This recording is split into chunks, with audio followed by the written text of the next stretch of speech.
साथियों, आप लोग सोचिए कि अखिलेश भैया चले थे बहन जी को प्रधानमंत्री बनाने, उनको सपना दिखाने कि मैं तुम्हें भारत का प्रधानमंत्री बना दूंगा, और बहन जी कह रही हैं कि मुझे प्रधानमंत्री बनना ही नहीं है। अब यार सोचिए आप लोग कि बहन जी इतनी पुरानी राजनेता हैं, अखिलेश यादव उनके सामने बच्चे हैं, और वो प्रधानमंत्री उनको बनाने चले थे जो काफी सदियों से इस राजनीतिक का मास्टर बनी बैठी हैं। वैसे आज कई बड़ी खबर है जिस पर बातचीत करेंगे।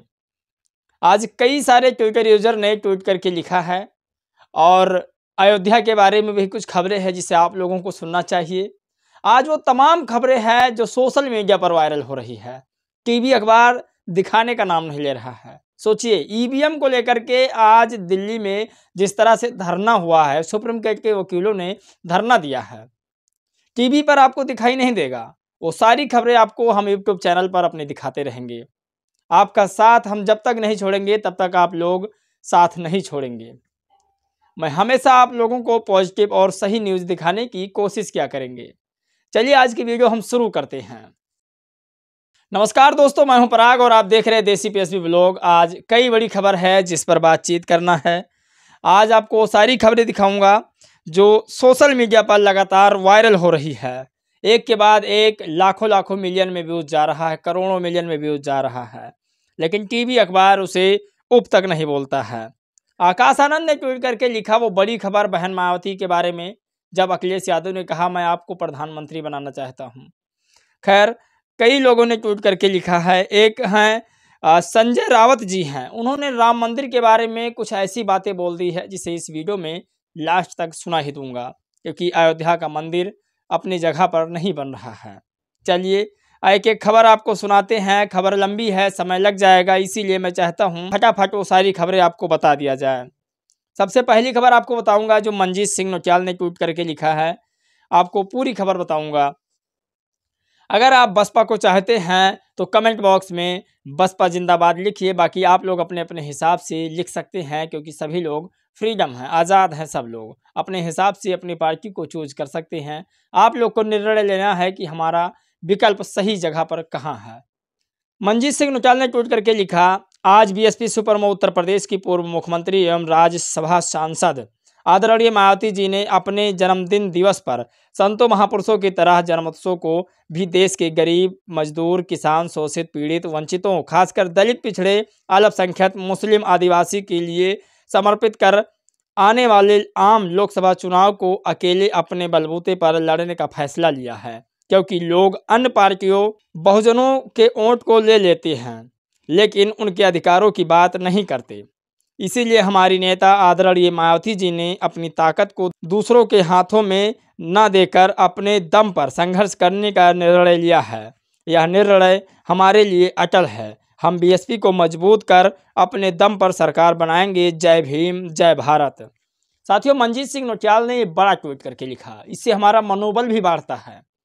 मैं नहीं कह रहा कि मैं मायावती जी को ही वोट दूंगा, या मैं नहीं कह रहा मैं बीएसपी को या बीजेपी को या उन तमाम पार्टियों को वोट दूंगा। मैं ये कह रहा हूं कि मनोबल बढ़ाने के लिए एक तिनका ही काफ़ी होता है। मनजीत सिंह नौटियाल शायद उनमें से एक हैं। आकाश आनंद क्या ट्वीट करके लिखते हैं, जो अभी अभी उत्तराधिकारी बने हैं बीएसपी के। उन्होंने ट्वीट करके एक बड़ी खबर लिखी जिस पर हमें लोगों को सोचना चाहिए, और हम लोग इस पर ध्यान से सोचे तो एक बड़ी बात निकल करके आती है। आदरणीय मायावती जी ने अपने जन्मदिन के अवसर पर प्रेस कॉन्फ्रेंस की। उसमें लोकसभा चुनाव को गरीब, उपेक्षित वर्गों में से विशेष दलित, आदिवासी, अति पिछड़े वर्गों, मुस्लिम, अन्य धार्मिक अल्पसंख्यक समाज के लोगों के बलबूते पर अकेले पूरी तरह दमदारी के साथ चुनाव लड़ने का आह्वान किया है। आदरणीय मायावती जी ने साफ साफ कहा है कि बसपा देश की जातीय, पूंजीवादी, सांप्रदायिक और समीकरण सोच वाली सभी पार्टियों से इन चुनावों से दूरी बनाए रखेगी। ये बड़ी खबर है, और इसी पर आप लोग सोचिए, आप लोगों के बलबूते पर आदरणीय मायावती जी चुनाव लड़ने जा रही हैं। खैर, ये सभी लोग कहते हैं जो राजनेता होते हैं। आपको बड़ी बड़ी आज खबर बताऊंगा जो सोशल मीडिया पर वायरल हो रही है। कुछ अम्बेडकर ने ट्वीट करके लिखा, सुना है राम मंदिर प्राण प्रतिष्ठा के लिए कोई यजमान नहीं मिल रहा है। मोदी जी बनने वाले थे, लेकिन बिना बीबी यजमान नहीं बैठ सकता। अब मोहन भागवत जी भी इस प्रथानुसार अयोग्य हैं और योगी जी भी अब क्या करें, या तो अखिलेश यादव जी को ही बना दें। इस बहाने डिम्पल भाभी के साथ आ भी जाएंगे, यादव भी खुश हो जाएंगे। ना मानो तो फिर वसीम अकरम त्यागी को ही मान लो, वैसे ही उच्च कोट के त्यागी हैं। ये लिखने वाले कुश अम्बेडकर हैं। आप लोग इस पर निर्णय लीजिए। बहुत सारे ट्विटर्स हैं जो अपने अपने हिसाब से ट्वीट करके लिखा करते हैं।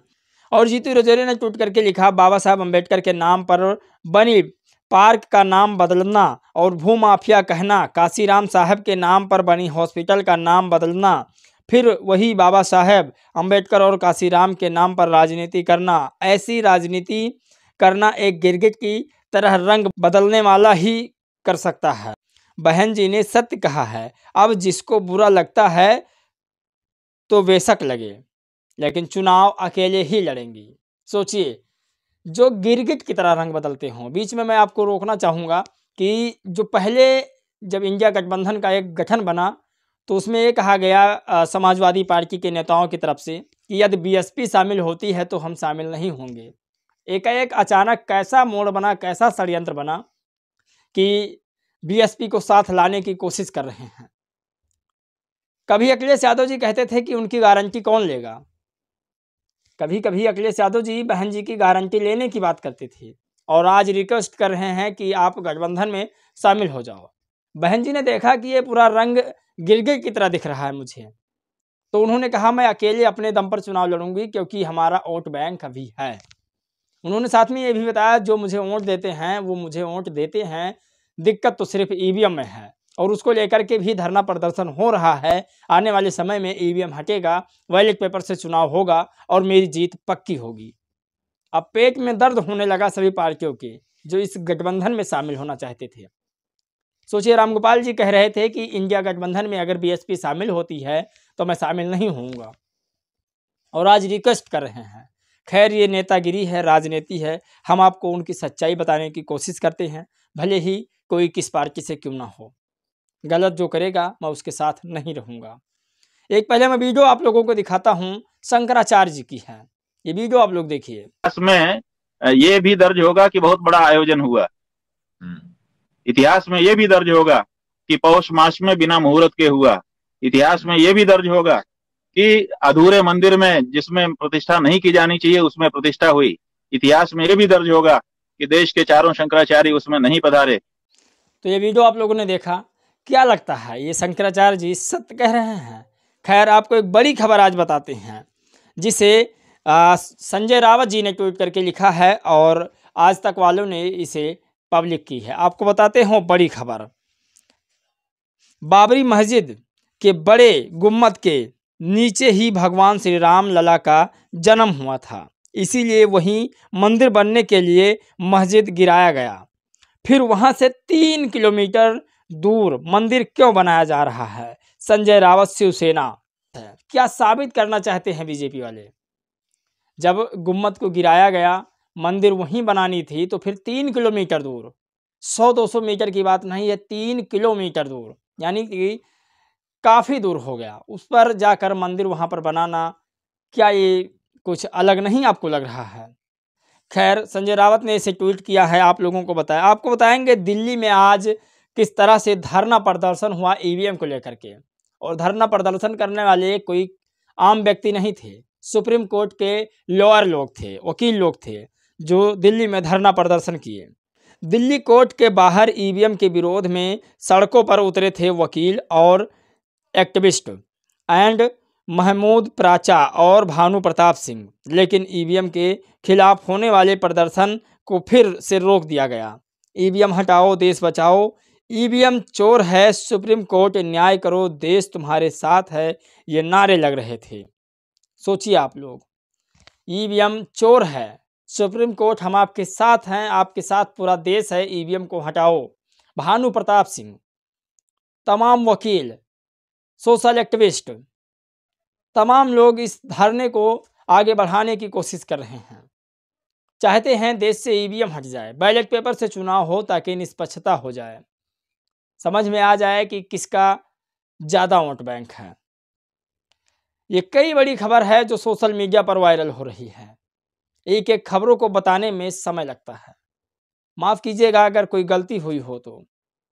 इस वीडियो में बस इतना ही। मिलेंगे एक और नए वीडियो में एक और नए खबर के साथ। तब तक के लिए जय भीम, नमो बुद्धाय।